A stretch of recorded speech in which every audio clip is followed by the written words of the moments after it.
దగ్గర విశ్వమాత mother Teresa జయంతి సందర్భంగా ఈవేళ జరుగుతున్న ఈ కార్యక్రమానికి నాతో పాటు ఇక్కడున్న అన్నిటికీ ఈ కార్యక్రమానికి కర్త కర్మ క్రియ మన రామరాజు చారిటబుల్ ట్రస్ట్ అధినేత రామరాజు నాయక్ గారు, అలాగే ఈ హై స్కూల్ ప్రధానోపాధ్యాయులు రామారావు నాయక్ గారు, మరి ఇక్కడ ఈ పాఠశాలలోనే సుమారు 10 ఏళ్ల పాటు పనిచేసి ఇదే గ్రామానికి చెందిన వ్యక్తి ఇటీవలే పదవీ విరమణ చేశారు ఎంఈఓగా. మరి అనిల్ కుమార్ మాస్టర్ గారికి, ఎస్ఎంసి చైర్మన్ అమ్మ ధనంజయ అందరికీ నమస్కారం. విద్యార్థులకు ఆశీస్సులు తెలియజేసుకుంటూ ఇలాంటి కార్యక్రమాలు మనం ఎందుకు జరుపుతామంటే, ఇందాక ఎవడో భారతమాతకి చేయాలి అది కనీసం ఆ విద్య ఏదో కూడా అని తెలియని పరిస్థితిలో తప్పేం కాదు, వారికి అంత దాని మీద అంత అవగాహన లేక. కానీ దీని పేరేంటి తెలుసా? అంతేనా? ఈవిడ చేసిన గొప్ప పని ఏంటి తెలుసా? అన్ని సేవాశ్రమాలు, ముఖ్యంగా హాస్పిటల్కి సంబంధించిన సర్వీస్, ఎక్కడో ఇతర దేశానికి సంబంధించిన మహిళ మన దేశానికి వచ్చి కలకత్తాని కేంద్రంగా చేసుకొని అక్కడే శాంతి నివాసం స్థాపించి ఎంతోమంది అనాథలకి రోగులకి ఆవిడ సేవలు అందించారు. ఆ సేవలకు గుర్తుగా ఇప్పుడు మన మహాత్మా గాంధీకి మహాత్మా అని బిరుదిచ్చినట్టు ఈవిడికి విశ్వమాత అని బిరుదిచ్చారు. విశ్వమాత అంటే ఏంట్రా? విశ్వం అంటే విశ్వం అంటే ఏంటి? ప్రపంచానికే అమ్మ. అంత మాట ఎవరికైనా దక్కుతుందా? అంత ఇది ఆవిడికి దక్కింది. ఏదైనా ఒక బిరుదిచ్చారంటే ఊరికి ఇవ్వరు, చాలా దాని మీద స్టడీ చేసి ఇంకెవరు దాని వ్యాఖ్యానం చేయకుండా ఇస్తారు. అంతటి మహనీయురాలు. మరి అలాంటి వ్యక్తులకి మనం ఇప్పుడు వచ్చి ఏం చేసాము, ఎవరు దండలు వేసాము, నివాళులు అర్పించాము. అంతకు నుంచి ఏం చేసి కదా వాళ్ళకి మన పళ్ళు కాయలు కూడా ఏమి ఇచ్చేయడం లేదు.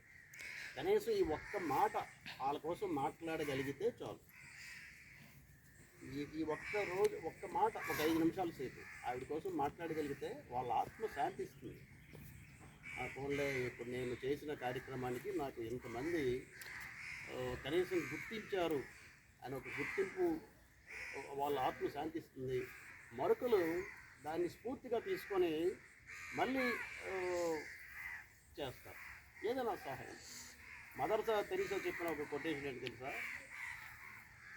100 మందికి మీరు రొట్టెలు ఇవ్వలేని పరిస్థితిలో మీరుంటే, 100 మందికి 100 రొట్టెలు ఇవ్వలేని పరిస్థితి ఉంటే, ఒక్కరికి ఒక్క రొట్టెనే ఇవ్వాలి. అది ఆమె చెప్పింది. అంటే మనం చేసింది ఏ చిన్నపాటి సాయమైనా సరే సాయమే. ఎక్కువ ఇచ్చిన వాళ్ళే సహాయం చేస్తున్నట్టేం కాదు. ఒక్కరు ఇవ్వగలిగినా అది సహాయం.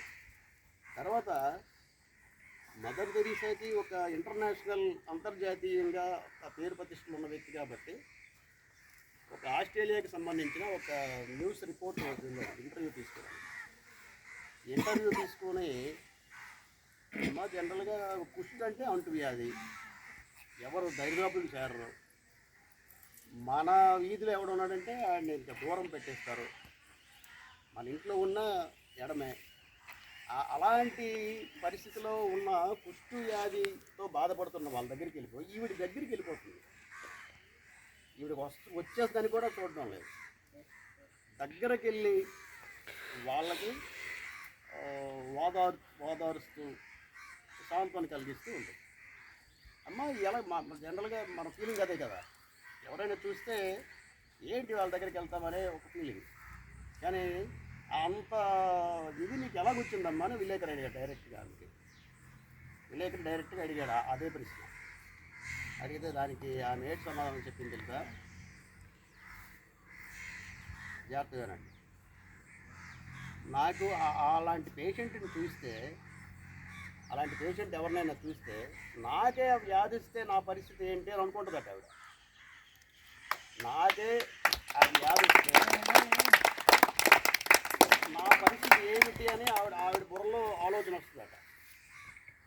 అప్పుడు ఆవిడికి ఎలాంటి హెల్ప్ కావాలని కోరుకుంటుందో మనసు, అదే పని నేను వాళ్ళకి చేస్తానని చెప్పింది. అంతే. అందుకే ఆమె విశ్వమాత అయింది. అంత గుర్తింపు ప్రపంచ దేశాలన్నీ గుర్తించి ఒక విశ్వానికి తల్లి అన్నంత బిరుదిచ్చారంటే ఎన్ని సేవలు చేయకపోతే ఇస్తారమ్మా? ఇస్తారా? ఇవ్వరు కదా. మరి అలాంటి మహనీయమూర్తికి ఒక్క నిమిషం మనం ఇలాగ నిలబడి ఒక 2 విషయాలు మాట్లాడుకుంటే తప్పేం లేదు కదా. తప్పేం లేదు కదా. ఇలాంటి వాటికి మనం గౌరవించాల్సిందే కదా. ఏ విగ్రహం ఉన్నా వాళ్ళు సాధించిన విజయాలు చాలా గొప్ప. ఆ విజయం కోసం ఒక్క నిమిషం మాట్లాడుతాం అంతే. ఈ రామోజీ నగర్ చేశారంటే పెద్ద ఇక్కడ ఏ కార్యక్రమం చేసేలేదు, ఇది లేదు. కానీ అలా మనం చెయ్యాలి. ఏ కార్యక్రమం అలా కార్యక్రమాలు చేయడానికి మా రామరాజు చారిటబుల్ ట్రస్ట్ అధినేత రామరాజు గారు ఎప్పుడు ముందుండి ఇలాంటి కథలన్నీ నడిపిస్తారు. మనం మర్చిపోయినా ఆయన మాట్లాడు. అది రామరాజు గారికి చెప్తాను. రామరాజు గారికి ఈ సందర్భంగా ధన్యవాదాలు తెలియజేస్తూ, విశ్వమాత మదర్ తెరీసా పుట్టినందుకు, ఎక్కడో పుట్టారు మన దేశంలోనే ఆవిడ ఆశ్రమం పుట్టినందుకు మనం గర్వంగా ఫీల్ అవుతూ ఈ కార్యక్రమంలో ఆవిడకి